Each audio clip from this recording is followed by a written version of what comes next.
Ah, Lunes na naman. Pasok na naman. Trabaho na naman.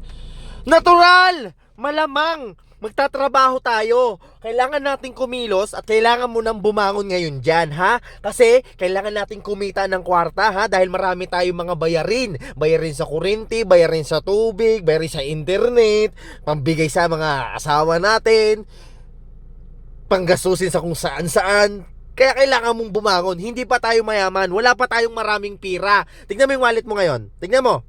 Tignan mo, dali. May laman? May laman? Oh, may nakita ka?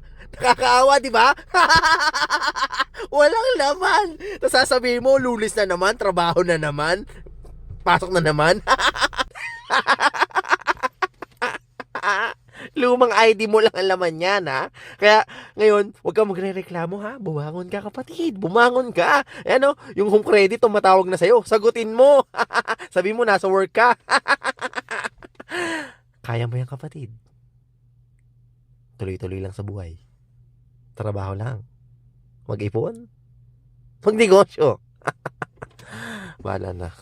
Pasok na naman.